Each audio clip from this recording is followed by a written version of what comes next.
untuk memainkan pola-pola ritmik yang berbeda. 10. Siswa dapat menganalisis tekanan atau aksentuasi dalam suatu pola ritme. 11. Mengkritisi permainan pola ritmik yang dilakukan kelompok lain.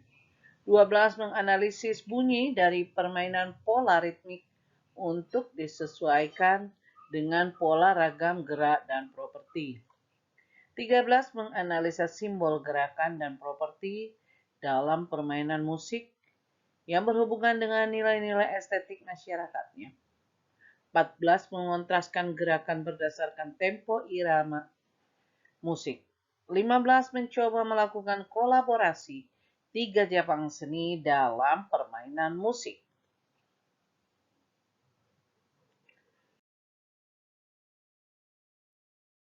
A. Konsep dasar. Pada hakikatnya pertunjukan musik adalah sebagai media komunikasi untuk memperlihatkan karya hasil berekspresi dan berkreasi seseorang kepada orang lain. Kegiatan pertunjukan sebuah karya seni baik musik, tari, rupa, dan atau pertunjukan kolaborasi dari 3 jenis bidang seni tersebut dapat memberi pengaruh kepada perubahan kognisi dan afeksi penikmatnya, meski tidak bisa memperoleh umpan balik secara langsung. Berdasarkan pertunjukan seni itu pula akan dapat tertanam berbagai perubahan afeksi yang tumbuh dan berkembang dari kegiatan pertunjukan seni tersebut. Antara lain memupuk sikap percaya diri, tanggung jawab, disiplin, berani tampil di depan orang banyak, dan berani mengekspresikan diri.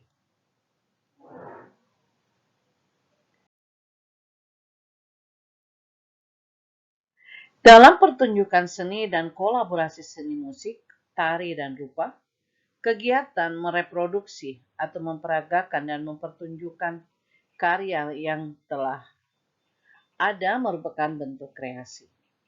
Kreasi pada hakikatnya adalah melahirkan sesuatu dan menciptakan sesuatu yang belum ada. Sedangkan kolaborasi seni dapat diartikan sebagai kerjasama 2 atau lebih cabang seni.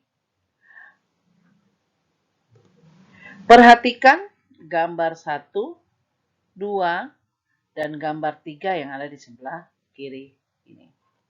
Dalam gambar ini kita dapat melihat beberapa orang menyesuaikan gerakan mereka dengan musik yang terdengar. Hubungan yang erat antara musik dan gerakan telah lama diketahui oleh para ahli pendidik musik. Bahkan Barrett, McCoy, dan Veblen tahun 1997 pernah mengemukakan bahwa melalui gerakan tubuh, bernyanyi, dan memainkan musik, misalnya memperlihatkan cara seseorang menggunakan organ tubuhnya untuk mempelajari musik, internalisasi ritmik, serta menghubungkan antara bunyi dan gerakan.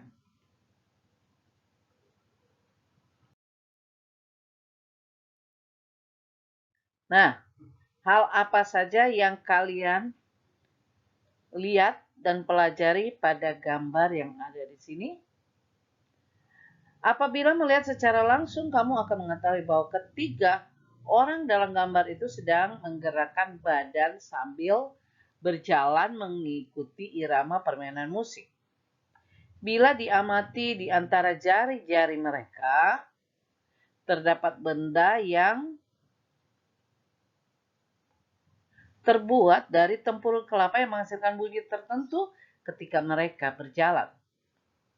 Properti tempurung kelapa yang digunakan di antara jari kaki para pemain tersebut merupakan salah satu properti alat perkusif. Alat dapat dipandang sebagai salah satu peralatan atau properti dalam permainan musik dan hal ini merupakan salah satu bentuk kolaboratif antara permainan musik dan pertunjukan. Ketahui pula bahwa kolaborasi dari berbagai cabang seni dalam permainan musik bisa saja dilakukan.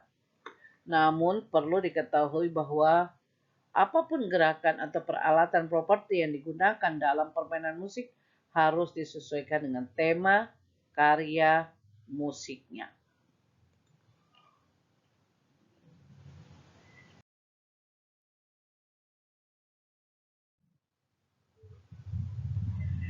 Pada gambar ini kita melihat beberapa orang sedang menari mengikuti irama musik. Dalam penampilan mereka, wajah mereka ditutupi dengan topeng. Perhatikan potongan gambar yang memfokus pada topeng digunakan beberapa orang dalam gambar tersebut. Topeng juga sering kali digunakan sebagai salah satu peralatan atau properti dalam pertunjukan musik. Perlu diketahui bahwa kolaborasi beberapa cabang seni dalam permainan musik dapat saja dilakukan, namun perlu diingat bahwa apapun gerakan atau peralatan properti yang digunakan dalam permainan musik harus disesuaikan dengan tema karya musiknya. B. Kita belajar di sini tentang eksplorasi musik.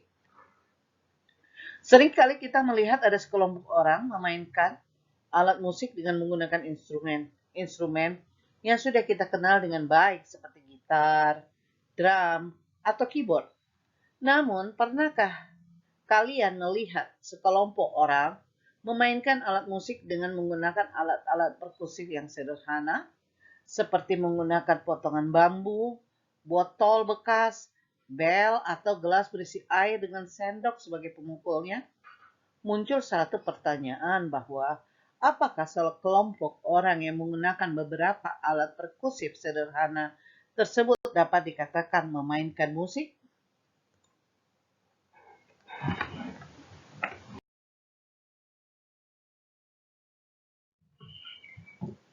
Iya, walaupun hanya menggunakan peralatan perkusif yang sederhana, namun bunyi yang mereka hasilkan tetap dapat disebut dengan namanya musik. Mengapa? Sebab para pemain alat perkusif sederhana tersebut menghasilkan bunyi-bunyian sesuai dengan tema yang diinginkan oleh pembuat musiknya dengan mengutamakan dan memanfaatkan media ungkap yang berada di lingkungan setempat, yakni berupa pertunjukan musik tradisional berbasis kearifan lokal sebagai hasil kegiatan berekspresi dan berkreasi musiknya. Umumnya, alat-alat sederhana tersebut digunakan oleh pemain musik guna mengeksplorasi berbagai macam bunyi yang dibutuhkan dalam permainan musik mereka. Maka dapat kita katakan bahwa eksplorasi bunyi merupakan salah satu bentuk usaha manusia untuk mengekspresikan ide atau gagasan mereka tentang kehidupan melalui permainan musiknya.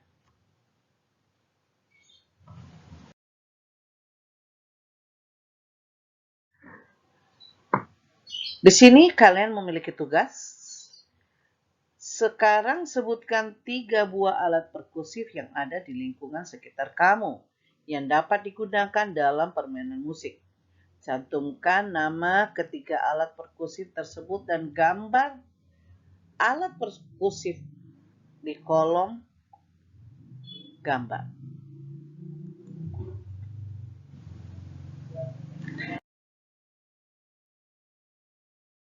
C. Gerak dalam permainan musik. Gerak tubuh seringkali dilakukan seseorang ketika tampil dalam suatu acara yang diiringi dengan permainan musik. Tubuh merespon permainan musik yang terdengar melalui gerakan seperti gerakan tangan, kaki, dan kepala. Dalam permainan musik, gerakan anggota badan itu dilakukan dengan cara-cara tertentu yang dipandang sesuai dengan nilai-nilai keindahan dalam masyarakatnya.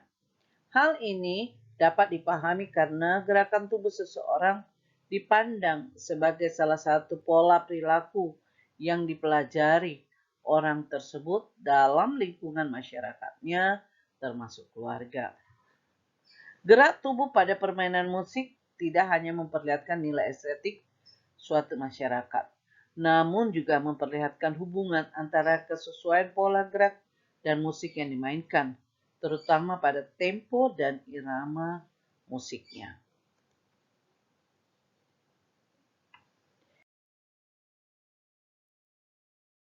D. Membandingkan kolaborasi seni.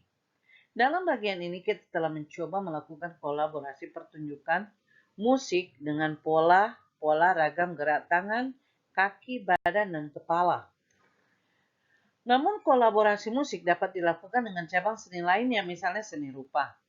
John Painter tahun 1972 pernah mengemukakan tentang kemungkinan melibatkan aktivitas lain dalam pembelajaran musik.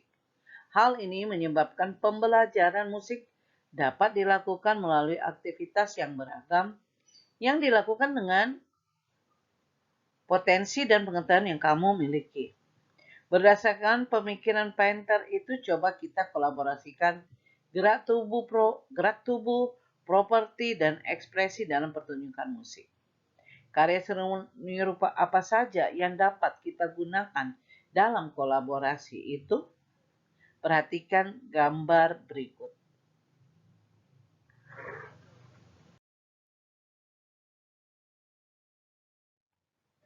Keempat gambar di samping kiri ini dapat digunakan dalam suatu pertunjukan musik. Kalian bisa melihatkan alat-alat atau gambar ini. Ini ada botol-botol bekas dan sebagainya, ada botol dan lain sebagainya, ada topeng juga. Keempat gambar di atas dapat digunakan dalam suatu pertunjukan musik. Namun kegunaan masing-masing alat tentu saja berbeda. Beberapa karya seni rupa tersebut ada yang bisa digunakan untuk memainkan musik, tetapi terdapat pula beberapa karya lainnya hanya dapat digunakan sebagai hiasan atau properti pelengkap saja. Properti yang digunakan dalam pertunjukan musik tersebut tentu saja harus disesuaikan dengan tema yang ada.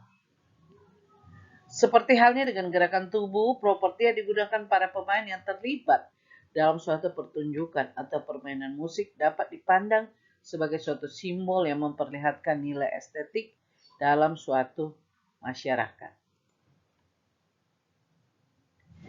Di akhir pembelajaran ada tugas yang harus kalian kerjakan. Carilah 10 contoh sebagai hasil karya seni rupa, properti atau hiasan yang digunakan dalam pertunjukan musik atau pertunjukan seni. Tidak hanya terdiri dari instrumen perkusif yang dihias atau topeng, tapi juga properti lainnya seperti kerajinan tangan, aksesoris, dan kostum. Demikianlah tugas yang kalian harus kerjakan.